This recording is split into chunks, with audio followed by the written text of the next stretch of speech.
Any times that you felt different than other children? Maybe now looking back, I think maybe I always felt different.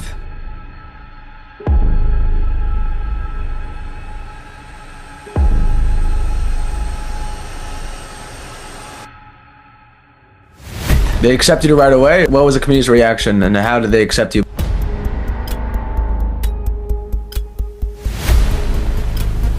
Where do you get that energy from? Your mamish on the floor, you're jumping up and down. I share my story. So if I went through a lot of healing, I talk about healing. And if part of my work is through music and through art, so it comes out in this way. It could be if I be a Yeshiva, it would come out in lectures. But now it comes out through music and art. And the day will come, I promise it will come, that a big Rosh Yeshiva will stand up and say, I just want to say, I went through a lot of healing. I worked on myself. And then everybody will be, it's okay, we're just human. Shalom Aleichem. Freilichen Purim! Freilichen Purim, Rabbi Side Purim's coming up. Happy Purim, everyone. Purim's a time where we reflect on joy, reflect on happiness, besimcha, Jewish and joyful. So I have a special episode for you today with Lipa Schmeltzer. Hi everybody, it's Aryeh Fingerer. Welcome back to another episode of Jewish and Joyful. This week I have an incredible episode for you. Personally, I think this is one of the most authentic interviews I've ever done. Lipa Schmeltzer is known as one of the world's most famous Jewish singers. He has an incredible story, an incredible journey. From back when he started out, he had received a lot of backlash, and he went a little, we could say, off. And now Baruch Hashem, he came back, and he's an amazing person. You'll hear about his incredible story, about his music, about his journey. And we had a lot of fun in this episode. The first time that I ever had this, we actually composed a song on the spot. Lipa and I were talking about something, and then Lipa said there's a great song to compose.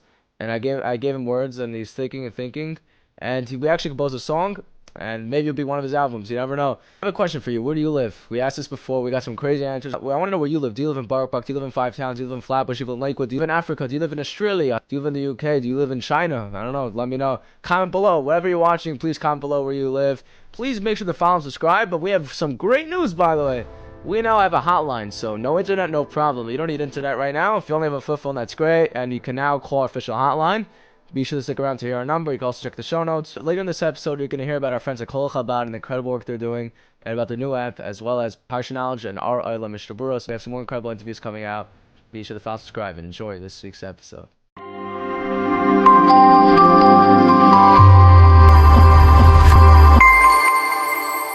Welcome, Lipa. It's a great honor, privilege to have you. We're very excited to hear from you about your story and about your music. So can you take us back to your upbringing? Tell us how your childhood was like. So my childhood is pretty, I grew up in Stetel and Square, and my father was in Bergen-Belsen with the Grenzer Steif, in the ghetto, and he went out with Kastner's train through Switzerland, and he found his Rebbe of the Helle there, and he went to Wilhelmsburg, and then he found out about a new Stetel. He went to Square, and he had 12 kids. I'm the 11th.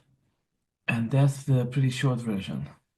So growing up in New Square, were there any times that you felt different than other children? Maybe now looking back, I think maybe I always felt different. But now it all seems, just when you change your glasses and you change the number, you see things differently. Now I see things from a different viewpoint than when I saw it 2, 3, 4, 5, 10 years ago. So I see things in a different light. So how did you see it back then? How do you see it as a child? What was your journey? What was your journey like? Because everyone has a journey, and your journey gave so many people chizuk. So can we hear more about your journey as a child and how it evolved to now?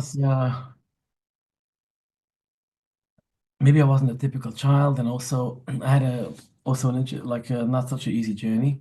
It was a big class, and I went through certain things as a child. But now I feel like I'm past it. It's not like I'm dwelling and going over the details.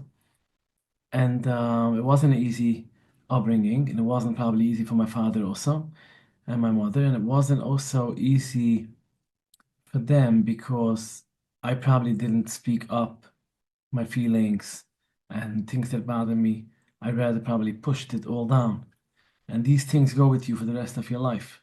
So not for the rest of your life, I should say. Maybe it shapes you the rest of your life, but there's a way to channel it. And if you go inside, there's a way to to work all the stuff, all the stuff to work it through and to realize from a different light how everything is meant to enhance and to make you grow.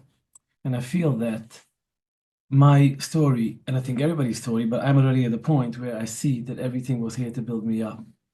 And yeah, it's been time. Maybe I could say, you missed that side of the boat because maybe 4 years ago I'd be talking more about details and going in, and now I'm more like I feel that I'm more grounded, and whatever was, it shaped me.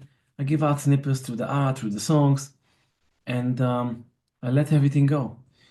But it's amazing for people to know if they can catch it earlier and to understand that there is a way to take everything and embrace the entire package. And instead of looking at everything I've been through, because we can be stuck. We can be stuck in the past and we can be stuck worrying about the future. And really, all we have is the present moment. And I know Chazal say this in psychology and in meditation, but to really work it, it's not easy because the mind wants to go back and the mind loves to wonder about the past and about the future. And to really remember that all we have is this moment that we have now, and everything is beautiful. And I wish that I have my father that with his flesh and bone next to me that I can tell him. I can also tell him maybe what happened and also tell him how I am now and how beautiful everything is. But he's not here in flesh and blood, but his neshama is here. And I truly believe that it's a continuation. We're here for a tiny little something, like an experience like this, and we go. And I think that we're all connected. It's one big picture. Beautiful. I read recently in I think it was called the Parsha on Fire. It said that Light's wife turned into salt when she looked back at Sodom, right? The question is, why did she turn into salt? What's so bad? What's so wrong with looking back? She wanted to see her old town. She wanted to see her hometown. Why did she turn into salt? So he writes that Rabbi Victor Miller says that if you want to grow, you can't look back. And since she looked back at her old ways, she was punished. I like the story because it's so true. It's so true.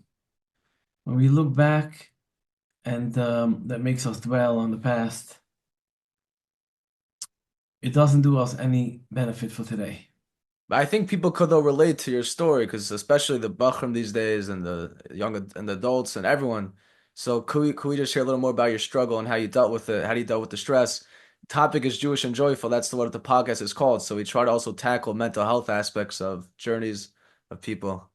So the thing with this is that it's a twofold question because if I say really how I dealt with, that I know now how I dealt with, I'm not necessarily sure that's the right way to deal with it.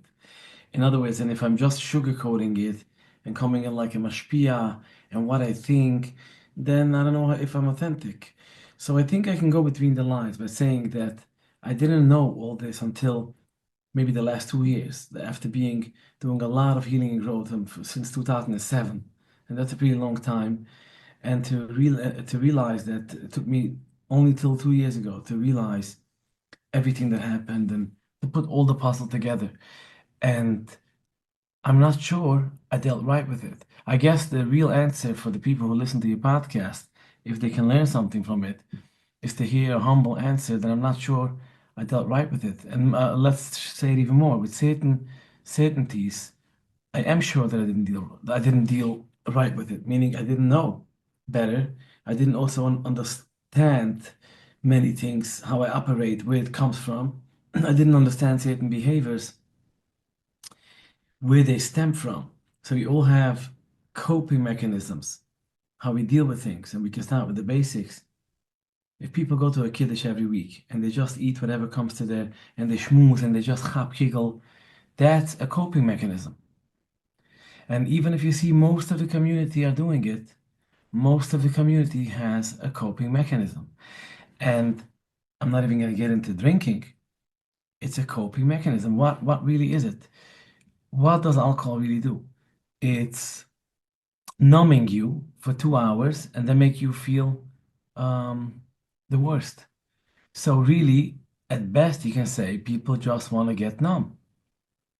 People want to get numb, and people want to get numb because there are certain things that they are unaware of in their psyche inside which creates a certain pain. And they call it today in the world of psychology and science the non-conscious brain. So there's the conscious and the unconscious, and there's the non-conscious where all the pain, like almost when you go to the boiler room in the basement and all the dusty stuff, and if you take something out, you really have to wipe it off. There is a the, Subconscious. That's yeah, what it. but Yeah. there's even deeper. There's a place where there's only the negativity. Like there's a shit like this.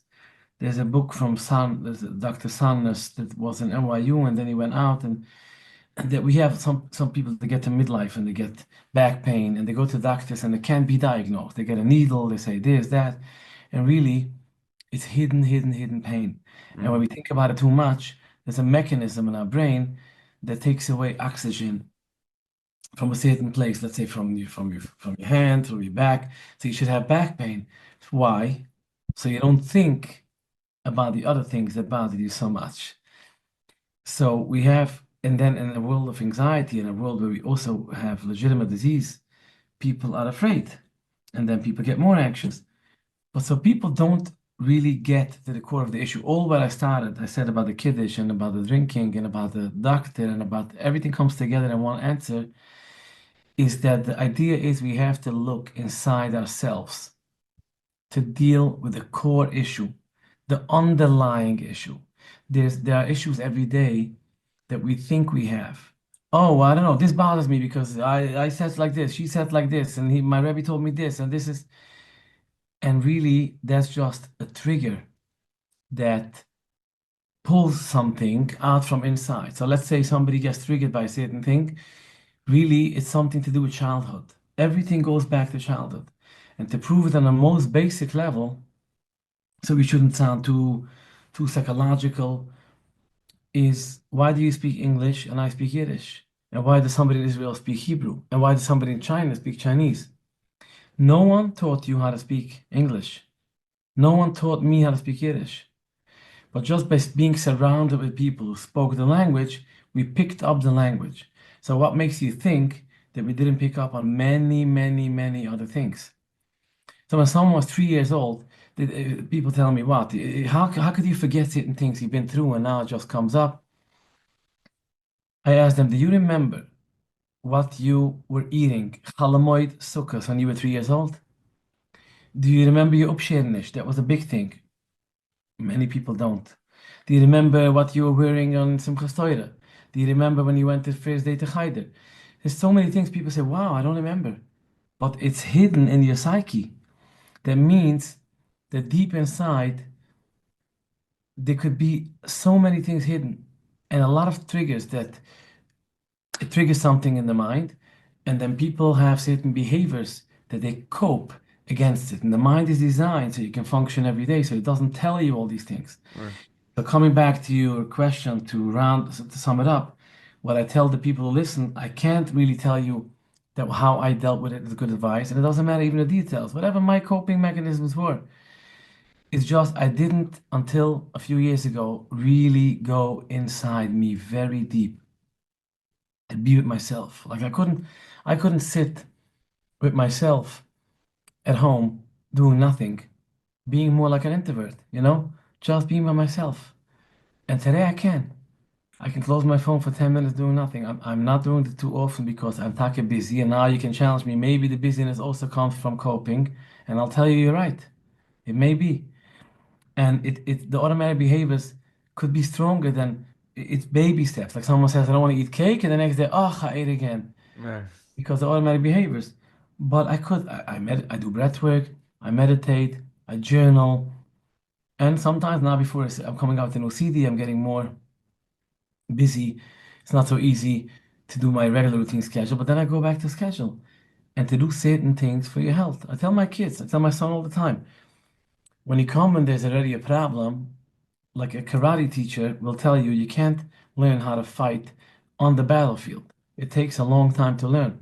Right. So all these things is like learning every day how to deal with the problem when it arises. And then slowly you go inside and you realize, okay, you don't have to remember the stories, what happened. Just recognize that inside you, there is a little child. and the little child is kicking and waiting to be recognized by the adult, and it's a fact. Wow, it's beautiful. How did your Yiddishkeit evolve from since you were a child to when you were a young adult and to now? So it was fluctuating because I met, in the they say there's something we learned about we learned in Torah about the members Masuas, Vayisi, they went from here, they went there, they went there. That every person really has a lot of Nasias in life. Right. Some people it's easier, some people see it more. So I did have a lot of Nasias in my life, and Yours is more public, also, you're saying. exactly, I just told a friend of mine that I'm giving out this album, and he said to me, "It's probably healing for you," and I said, "Yes, it is because this album is like a closure for me." It's a lot because everything is public. Lipa's doing this, he said this, he didn't say this, and the judgment is, especially is where we come from, is unbearable. Right. And it's not that we're bad people, it's just designed that we're expecting from us much more, and that everybody thinks they know it right. And even from a Judaism perspective, everybody thinks that they have it down pat. So if somebody does it a little bit different, automatically the other people will judge because no, that's not the right way. So we're kind of intertwined in judging. We're like we have it integrated in our upbringing. It's almost like we have to judge, even if it says don't judge.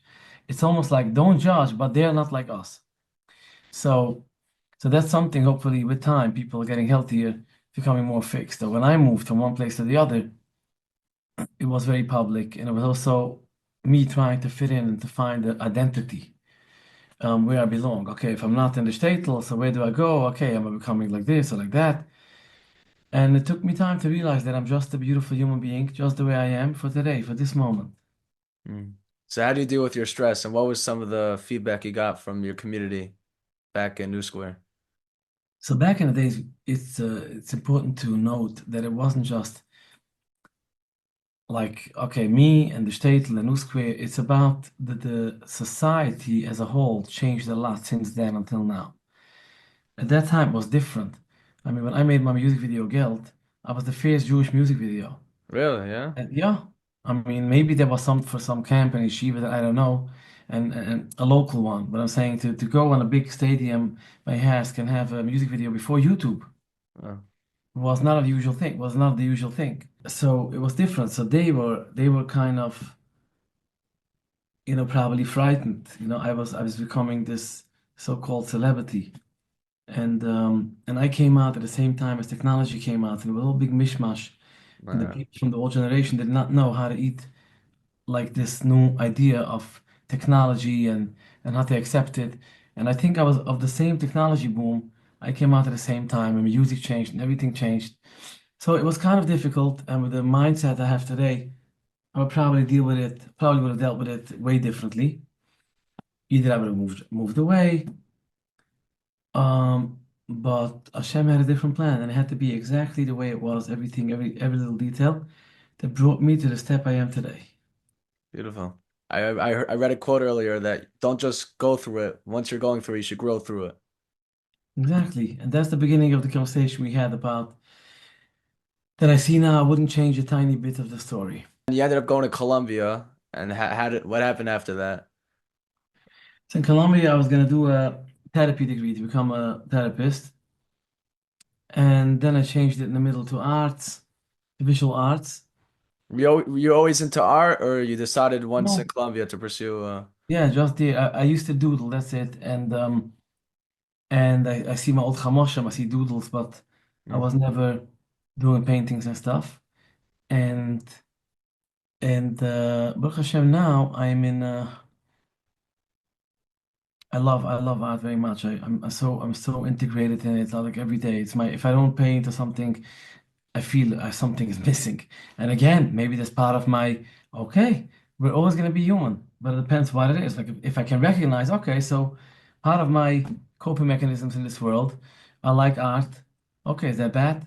But if I would say I like smoking, right, okay, then that's I would think, okay, maybe it does not good for my lungs. So it all depends. But as long as we recognize what are humanistic character traits, that we have, and we're not trying to fool ourselves. And we're not trying, for example, the old way of saying would be, no, I'll explain you why. And my tone will become loud and explain you why art is important because really I'm giving messages, blah, blah, blah, blah, blah, blah, blah. Or instead just to go inside and be honest with myself and with others. I like to do art, and maybe one day I'll sell. It's okay to want to sell. It's okay to want to show my art. It's okay to be just as human as everybody else, as long as we know. So after school, I became very popular again in the community with singing. They accepted you right away, or they weren't? What was the community's reaction, and how did they accept you No, back? so it was basically a few people who invited me, and they helped me probably behind the scenes also. And so so yeah, I got very busy again, and I had to give up that. Like I gave up a lot of other stuff. I was gonna go to school further to further my degree. It's funny because I keep on talking about the coping and running away. I had a professor asking me, I was gonna go to a higher degree, and he asked me, "You want to run away for 2 more years?" So he asked me then. He said, "You want to run away for 2 more years?" So it's really so there's a limit. As somebody told me once, he took a balloon and he put water inside, and he said, "Look, this is a balloon. The degree is the water. There is something to have a nice degree, but it's the water and it's a whole balloon. You got this and you pay for it. I'm still paying student loans. I'm okay with it. But it's all about balance. It's all about balance. Everything, the same thing with everything. I think the same thing even with Judaism. Same thing with food. Same thing with working on yourself. Same thing with healing. If only healing, healing, healing all day, then it's just another obsession. But if it's a little bit this, a little bit that, it's so beautiful, you know? Before we get to some of my favorite parts of this week's episode, I want to talk to you about Colel Chabad. Colel Chabad is helping the needy people in Israel and Israel, and they're already helping over 47,000 families. Imagine 47,000 families who otherwise won't have food. Colel Chabad is there for them. They're supporting them. They're helping them. You can now help them by just downloading their Pushka app, where you could donate anytime, anywhere to Colel Chabad. To visit their app, you could visit the website pushkapp.cc/joyful. That's pushkapp.cc/joyful. You could also make a general donation to Colel Chabad by visiting kolechabad.org/joyful. Be sure to check out Colel Chabad, download their app, and you could help save and satisfy thousands of hungry people in Eretz Yisrael. I have great news. We now have official Jewish and Joyful hotline. No internet, no problem. We've got you covered. You could get all our interviews and latest episodes on your fingertips. To listen to our hotline in the U.S., you could call 605-562-3522. That's 605-562-3522. Be sure to save that in your contacts. And for Eretz Yisrael, for Israel, the hotline number is 972-79-579-5099. That's 972-79-579-5099. Be sure to check out our hotline and share with those who can gain from it. We also now have an official Jewish and Joyful WhatsApp group where we send out our latest updates and messages. You could join by messaging 646-397-2320 or click on the link in the show notes. So what advice would you give to someone who feels like they don't fit in, someone who's struggling right now? Tell them that Lipa said that most of the people he knows also don't fit in. Many of them don't yet know it. Other people realize. Yeah. Yeah. So before we get to music, I have some good questions I thought about, and I'm really curious to know. I just want to know, looking back at your journey, is there anything that you'll do differently? It's interesting because from a story perspective, I could say yes, maybe certain things, but from a higher perspective, I would say everything had to happen the way it happened. Mm. Without those things that happened, you wouldn't be the man you I are wouldn't today. be here now. Okay, so I have a question, okay? Sure. Oh yeah, I seen videos of you. Mamish, I don't know, it's a chalmite or something. Where do you get that energy from? You're mamish on the floor, you're jumping up and down. Baruch Hashem. So Most people, only kids have that energy. Where do you get that energy from? How does it come? Where does it come from? it takes a long, it takes, like I said earlier about the karate teacher, it's Yeah. like running, exercise. These things are health. It's very important what we eat. Like lately, I come to a chasana, I don't eat after Kabbalas Panim. So, like people eat the main course, bli neder, you're not gonna see me eat by a main course. It could happen, but normally I eat because spoon when I stop. Why? Because if I eat with the main course, food makes the immune system work harder. Then I go on stage and I'm all like, oh, I just ate the main course. If I don't eat, I want to give all my koyach to the client, to the chus and the kala. So I eat something with a spoon and I have time. The chuppah is easy, meaning that the singing is still there, but it's not like I have to jump. Right. Till I get to jump, it's 3 hours, 2.5 hours later, and then I don't eat. So we all want the results. So it's not my chiddush, but I'm going to repeat it. The mind, the job of the brain is to make us feel good all the time. So we go through life, we feel good. That's why we have the dopamine. Oh, okay, and everything, even in Judaism, oh, they made a siyum. Yeah. It's all about feeling good. So I have this muscle that if you ask most people if they want to, if it's a friend of yours, but I'm saying for most people, you can try. If they want to start exercising with you, maybe there's going to be a program 2 weeks from now, and we can sign up. I think many people would answer, yeah, like if it fits my schedule, yes, I want to do it. But when it comes the day off, ooh, I don't know if I can do it. Wasp shot. They want to feel good. 2 weeks before, it feels very good. Sure, I'm going to exercise. I'm going to lose weight. It's going to be amazing. The day off, the mind says, "Ah, are you going to work now? I feel clumsy. It's going to hurt you." Yeah. And it plays with us. The second we stop that trick and we realize that it just wants to make us feel good, but really I'm going to feel way better after the exercise because no one yet regretted after the exercise. The mind comes in strong. Oh, you were right. Of course I feel good. Yeah. Oh, so the above with the dancing, it all takes work. It takes work. It takes dedication. It takes food habits. It takes exercise. It takes work. So we all have days. Some days could be very, unfortunately, we could feel sad, we could feel down about something, and sometimes we could feel very happy, very excited. So if you're feeling down, let's not talk about a musical perspective. Let's not talk about a concert. We'll talk about that after, but on a personal level, what's one way to boost yourself if you're mamish like really, really feeling upset about something, or if you're just down. Let's say you woke up on the wrong side of the bed and you have to go out there, you have to go to work, you have to go to school, you have to go to yeshiva. You just go out in the street and you just feel so sad. You don't want to talk to people. You don't want to see yourself. So what do you suggest? How do you get out of that state? So first of all, it happens many times.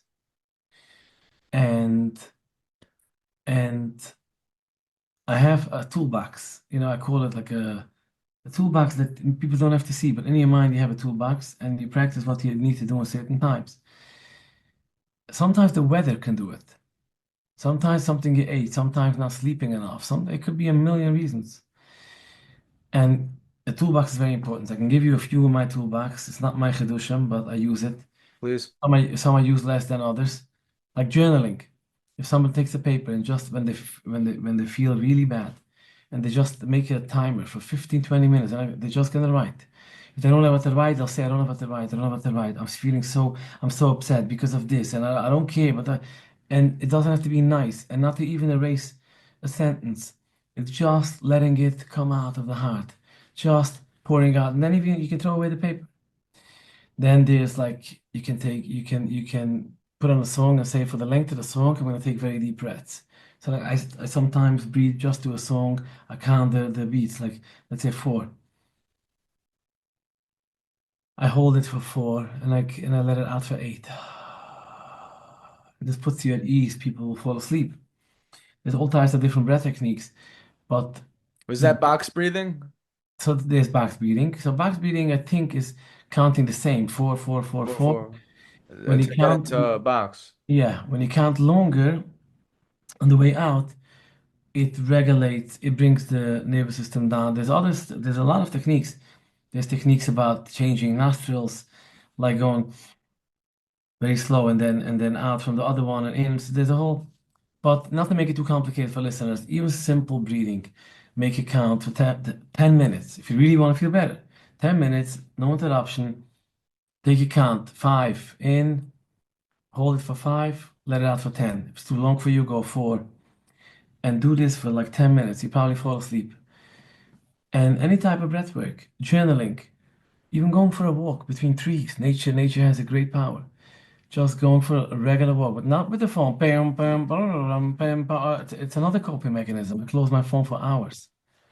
Whatever Baruch Hashem I tell you, that I do. It's not to, Yeah. and when I don't do it, I say I don't do it. But it's very important. And I wasn't always like this, like nothing near to where I am today. Like I couldn't stop looking at my phone. And today I barely have time to check what I need to check. Hmm. Beautiful. So let's say you're singing at a concert and you don't feel in the zone, you don't feel in the mood. You have to put in all your energy. So what do you do over there? Also happened to me. So I tell myself a story on stage. Like I can talk to myself and say, look, you got this. You did it many, many times. You can do it again. You're now on stage. This is That's the just thing. Could it get boring for you since you did it so many times? Could it get boring? it doesn't get boring. It could get sometimes you think it gets easier. Sometimes it could get difficult because so many new singers, so many new songs, learning everything, being always up with the chavra.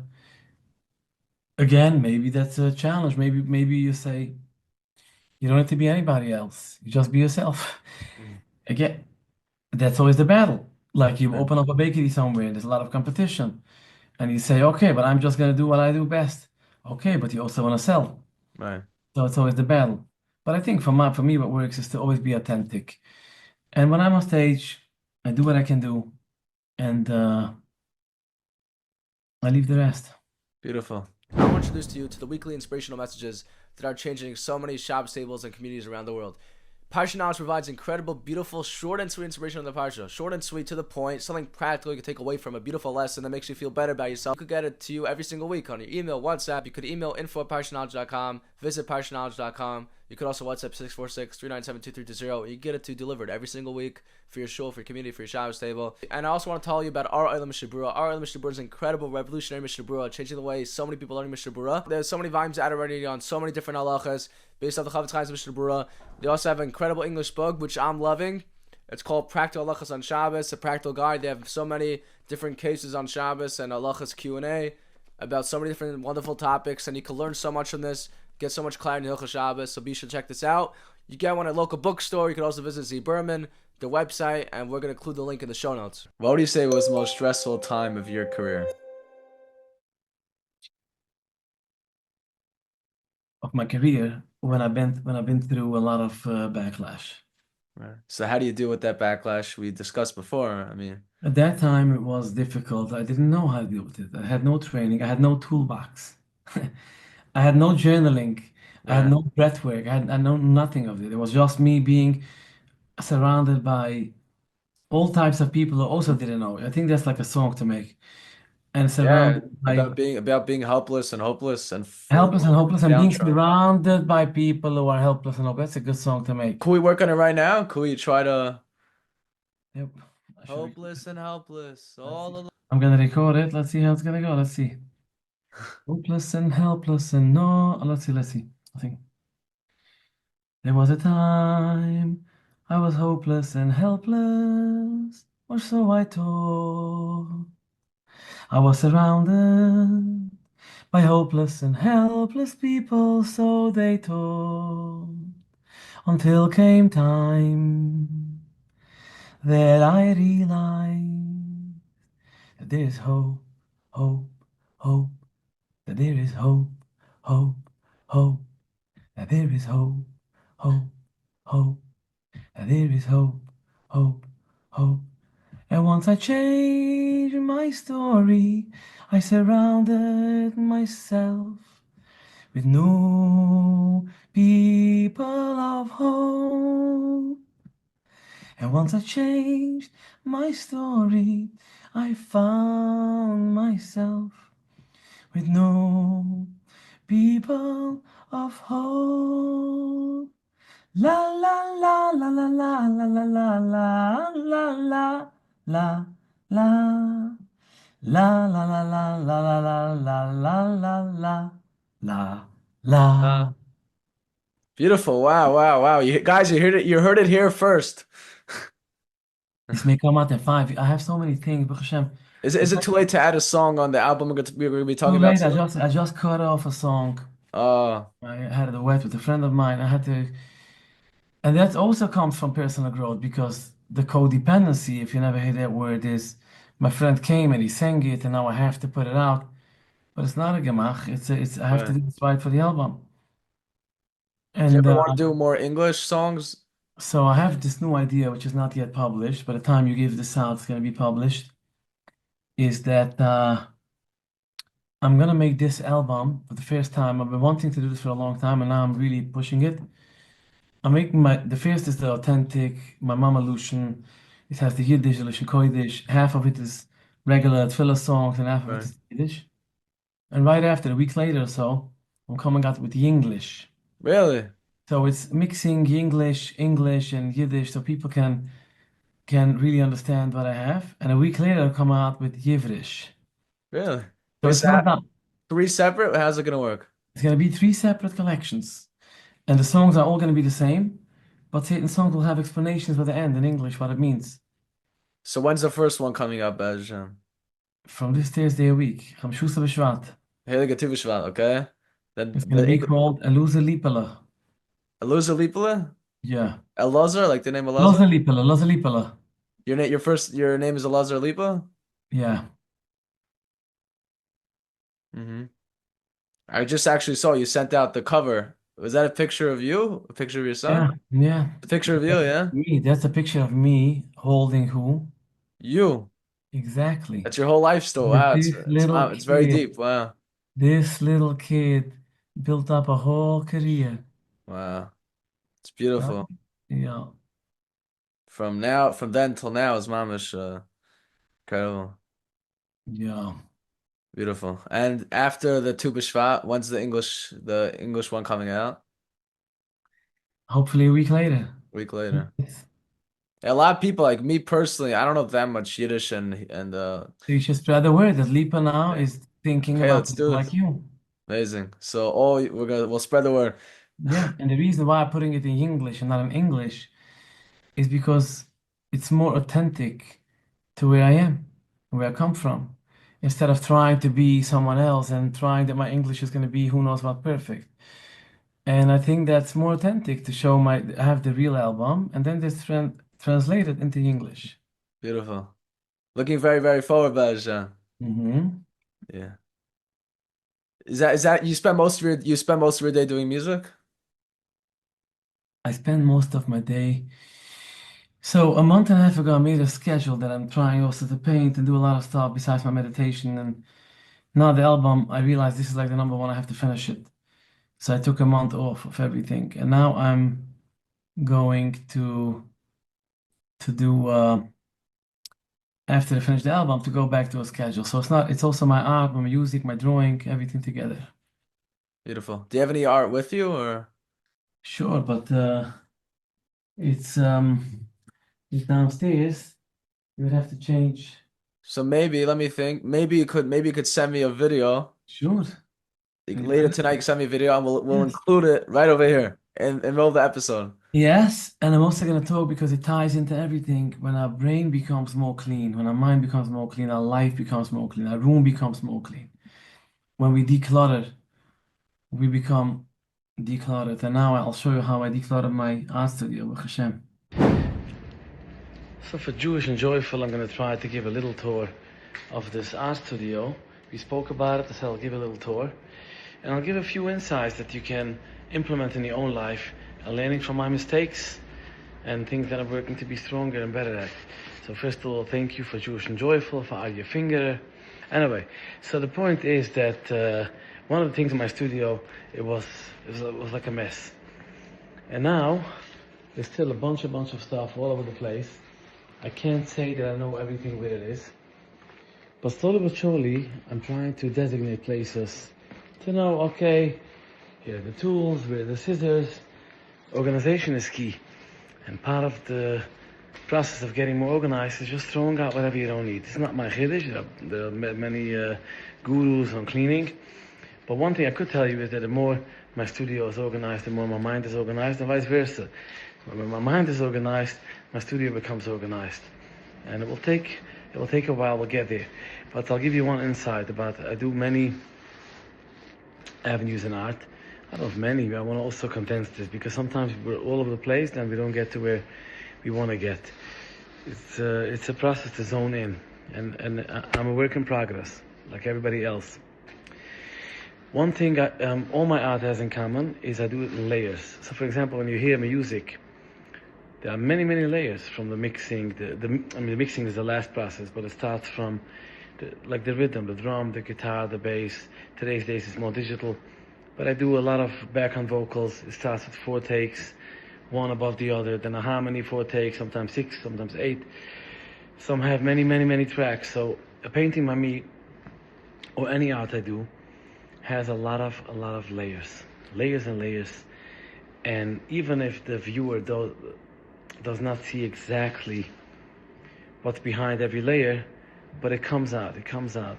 Like for example, this. If you look here, you can see like a tiny line, like this line, for example. This line. You see here, it's covered, but you can see something. You see here, it looks like dark, but you can see underlining things. And this gives texture. You can see things sticking out from here. Maybe this is going to be covered entirely. But this is how I work with layers. Layers and layers and layers. And just to show one little thing, I'll do one layer now. And I'm a lefty, so 1 second. I gotta change the phone. I'm doing a selfie here. I'll finish this later. Just to go a little bit. This is not like painting. This is just covering it in glazes and putting layers. And on this layer, I'm gonna put much more stuff once this dries. But it's more about the process for me. Taking it step by step by step by step by step, doing a layer after layer after layer, and then a beautiful painting comes out of it. And one of the paintings that I like, one of the techniques I like to do, is to let music guide me, guide my hands. And there's certain paintings eventually I'll publish where I use my whole backature and my whole body, and I dance and I go crazy on the canvas. And then I hang it up and I take out characters from it, and I take out whatever I see from different worlds and different planets, whatever the painting shows me, and I let the characters dance together with me while painting it. So it maybe sounds very poetic the way I said it, but one day I'll demonstrate it in videos. But it takes somebody else to hold the camera, and it takes a whole hours of me getting into the zone. More soon. See, this is the little Lipa. It's on my desk. Wow. Yes. Nice. It's that kid. He decided he's gonna show everybody. And now I tell him it's okay, you don't need to show. We're good. Wow. And you can go like this. That's it, inside. So if you could talk to your little self right now, if you had a time machine, you could go back to I little do Lipa. it. I don't need a time machine. I sit down with this You kid. do it right now. You tell him, yeah. The last few months was the first time in my life that I finally got to a place where I sat down to sing for him. Wow. And I'm sure it took a lot of Sure. time, work to do Try to get it. to First it. you feel like edgy. What is this? Right. It shows that you're comfortable with yourself now. Mm-hmm. That's a big reason. People, when they're all alone with themselves, without a phone, without anything, some people could be afraid to talk, to be alone with themselves because Mm-hmm. they don't know who they are. In the society where we grew up on, and even part of the Judaism, it works very well with be able to run away. Yeah. Because you always have where to run, what to do, and if you can put in the Torah into it and say, okay, no, I'm doing it for the right reasons, but we have to be careful. It could also be part of it, could be always running, and to go inside from that place to connect to Hashem, to yourself, and through everything you do. Beautiful. So there's a whole like these days, especially like and back in the olden days, was there such a thing as a celebrity, a singer? No, I think in my side of the world, that's what triggered That's what triggered the whole thing. the whole back. It became, yeah, because I was kind of the first one, but it was really, I think the world was ready for it.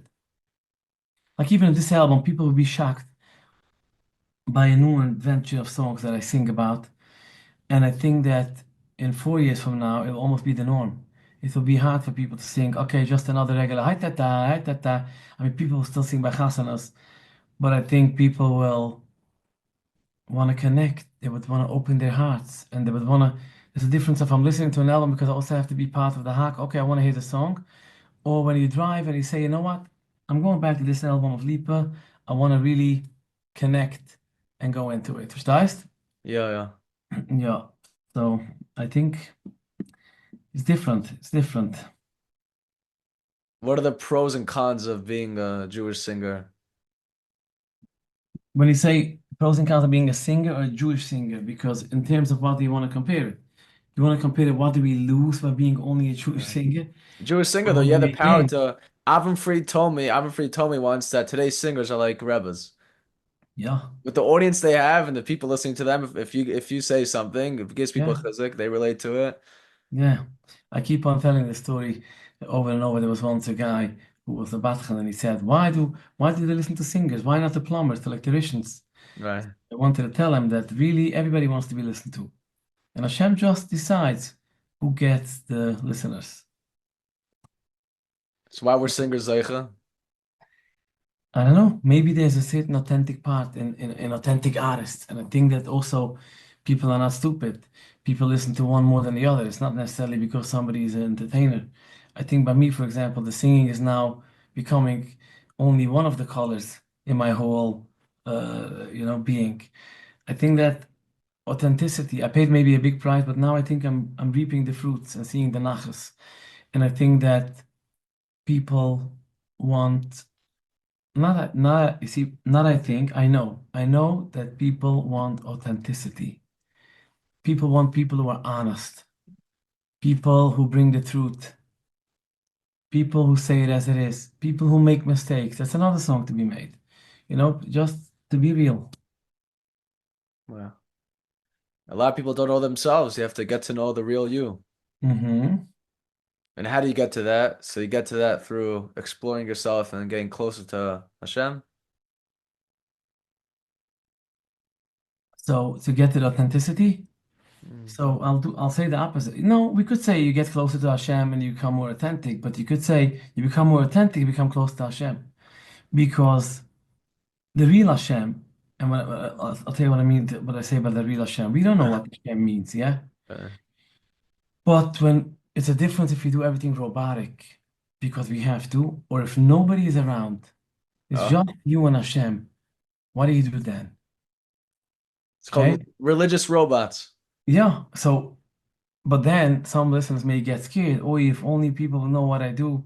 Uh, But that in itself could also be just based on fear that people put into you. Maybe Hashem loves you the way you are, exactly. And so the coin has two sides. Being authenticity more to Hashem in your own relationship than to other people doesn't have to make you more fear because Hashem. It could also make you more love Hashem. mm, Nice. Hashem created you. yeah. You're beautiful. And you're a human. And we have a beautiful way that we follow to be ehrlich, but it's not a robot, it's not a machine. And Hashem, it's your relationship with Hashem. But if Hashem becomes the people, and ooh, if people would only know what I do, then it's a big thing. So that's where it gets challenging. So we have a very superficial way of thinking. The more we really connect to the essence, we worry less what people are going to say. And we have only one chance to live. And it's mind-boggling to see how many people live through life. And then they get depressed and they get older and they don't even know why. And their subconscious gets depressed because their whole life went by, or other people, or they wanted to, their whole prize, the eye on the prize was like, they'll get a certain covered in this place, and one day they're gonna, and what is that covered? And once they can change the story, it means nothing. Hmm. It means nothing. You can be normal, enjoy. The world is beautiful for you to have. And Hashem created it just for you as the same as for the Rosh Hashiva, as for the Nugget, as for everybody. And that's something to realize. The real connection with Hashem is beautiful. It's not painful. Beautiful. You know, the song came out recently with Shmuel and Ura. You know the song Hashem Needs Every Year? Yes. So the message is so beautiful because, especially a kid, he may say, I'm not smart. No one pays attention to me. Why does Hashem need me? So And Hashem yeah, needs Dafka you. Hashem wants you. exactly. And it's true. Yeah. I loved your perm video, by the way, with Ura. Mamish is hilarious. Yeah. Sure.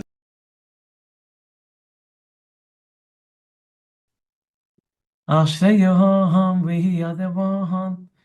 Yeah. That were chosen from the one above. Mm-hmm. Baruch And if Hashem. Hashem shows us, that means we're here for a reason. Exactly. And our goal in life, Everybody we have to find what that reason is. We have to figure out what find we're our here mission, for. but we can only do it if we find ourselves. Right. There's a question we asked the guests. Who is the happiest person that you know?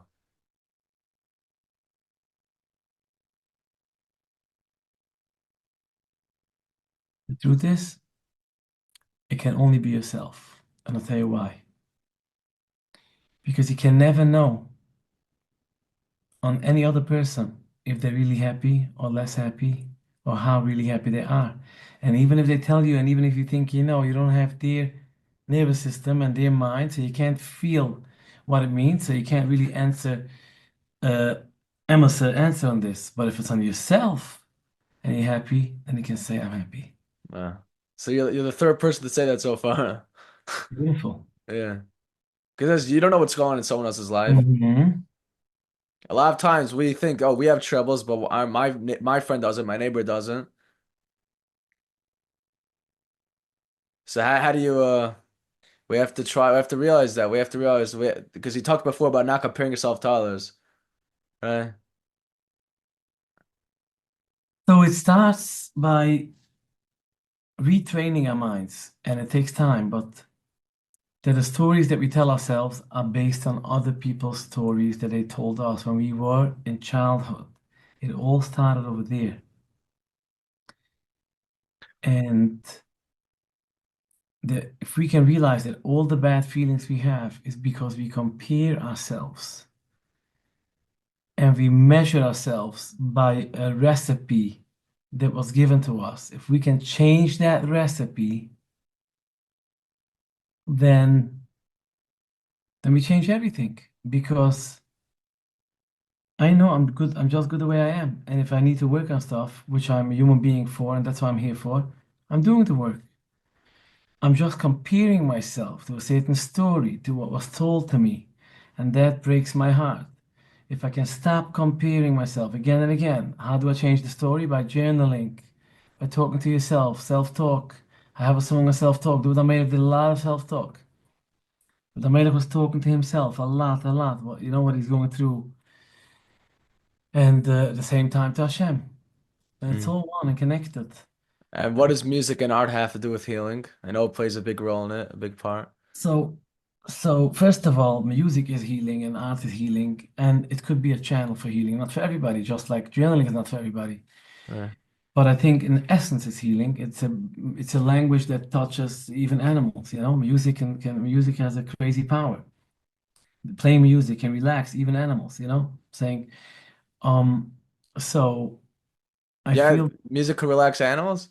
I think so. They have Yeah. studied. You know, let's Google it right now. Can music impact animals? 1 second. 1 second. Let's ask ChatGPT. Second. Hello, I'm here on an interview, and I'm telling them in the interview that music has such a power that it can even impact animals. Did I say something correct? Is there research on it?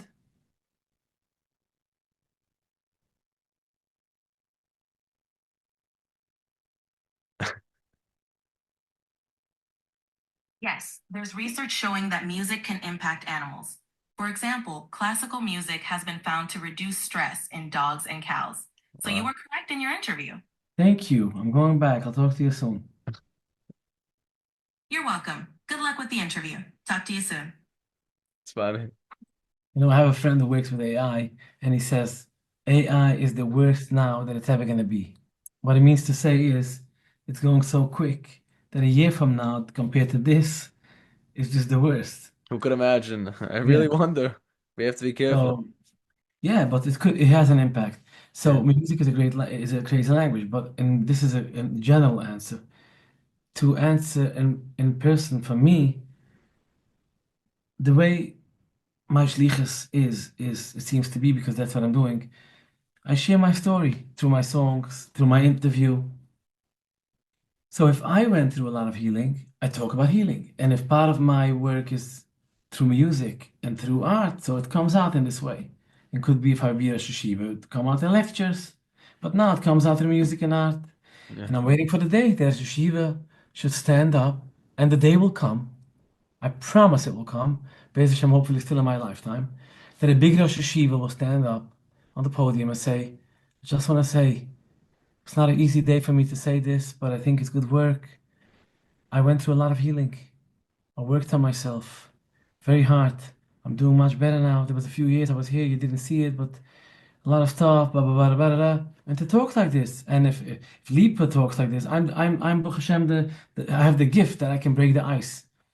That Right. I talk like this. But tomorrow the Shiva will do it, another one, a Dayan, a Rebbe, and then everybody will be, it's okay, okay. We're just human. Shalom Aleichem. Remove the stigma. I mean, Yeah. there's a few parts in it. Obviously, shame, embarrassment, guilt, perhaps. So I'm starting my album. I'm thinking if this should be the beginning, first song or not, but doesn't matter. If it's not starting the album, it's in the middle of the album. The song that start the song that I'm starting the song in the album, I'm talking to the Melech. And I'm telling him that I'm connected to you, to your soul. My soul's connected to you. We dehumanize so many, of the giants that we learned. Like the Torah was full of all the stories. I have a son who learns Rabbi Center. He learns Nach with me. It's full of stories that when I was growing up, every little thing I would be blushing. He's such a tmimazdi, the way he learns with me, everything, Mafarsham. It's like he talks about any story the same. And it's amazing for a father and son to have a connection like this. He doesn't have that, he didn't have that upbringing of if it's a story, what does it mean? He doesn't have to close his eyes the way mamish, I'm telling you, the nachas is unbelievable, not only from the learning, but from that aspect I just explained. Beautiful. So we take the B'damelech, we dehumanize. Like I wanted to sing in the song, I wanted to say, I feel my neshama is connected to your neshama. But right away it comes in the negative voice. Who are you to say it like this? And I constantly have to quiet the voice and just be myself. And I sing about the B'damelech, and I tell David, you can help me explain the community. This is what I tell in introduction. Help me explain the community that talking about healing shouldn't be a stigma, because we say it in davening all day, for Einu, Kelnu Refanallah, but because it's it's in English, healing, ooh, what's going on? Stigma. Mm. So I say, David, you were thrown out. Your own family shunned you. And you worked on yourself, you journaled, and you became the king. This is what I tell the Melech. Help me explain the community. Let's take off the stigma. A lot of people struggling think they're the only ones that are struggling. That's the Yeah, that's problem. the issue. It's going to become so popular that struggle will just become part of life. Now it's also part of life, but it's something that we want to deny. It will become something that we're going to embrace. And if we embrace it, what does it accomplish? Then it's just like food. Part of life is death. Part of life is struggle. Part of life is pain. And then how we deal with it. We don't have to have shame. No stories, shidduchim, no shidduchim. When things have to happen, it's going to happen. Beautiful. Do you have any stories that give you chizuk? Any stories of hope that you want to share? The story when I see people making progress, when I see the world changing, when I see people are growing, when I see more and more people are waking up to see the light. Yeah. Any stories stick out? Any stories that you know personally, maybe? Even a Rebbe Schmeltzer.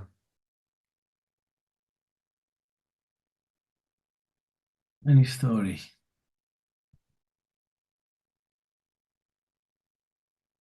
I saw a bucher on the Chasana last week. I did a gram of the chuppah, and he comes from a Rebbe's family, and he shaved his beard.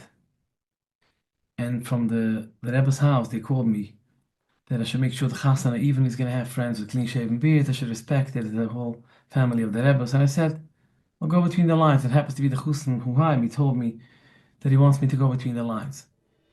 Then, before the chuppah, someone told me a story. That this bucher was once driving a car, and it was close to his man, and he saw he's not making it home for Shabbos, so he parked on the highway, and the police came, he gave him his license and his keys, and he walked several hours to get home. Wow.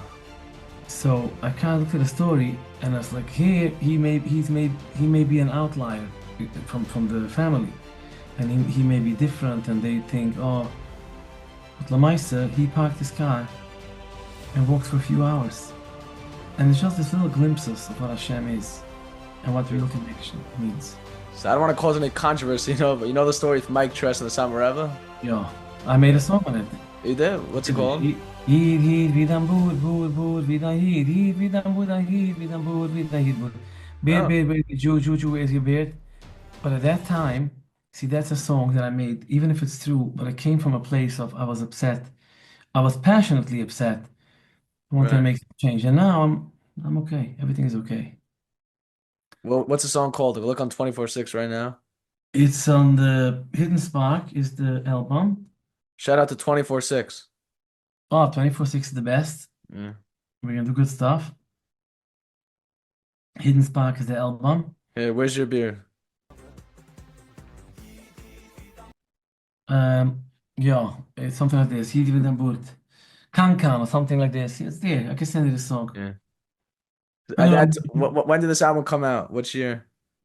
Oh, I don't even know. Like when you first started, or No. saying that these days it's a lot more electronic than music. Those Probably days, 2011, something like that. 2012. After that's my son. yeah, because these days everything's a lot more electronic. Those days you're probably one of the first more like electronic types of music, No. and that's what you said sparked the things going on. One of the things. At that time, I was almost on the other side of the bridge.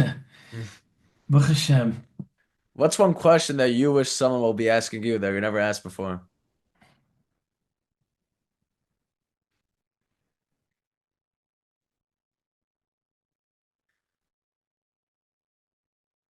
You could say it's a good question. Good question. I think everything was asked for me. I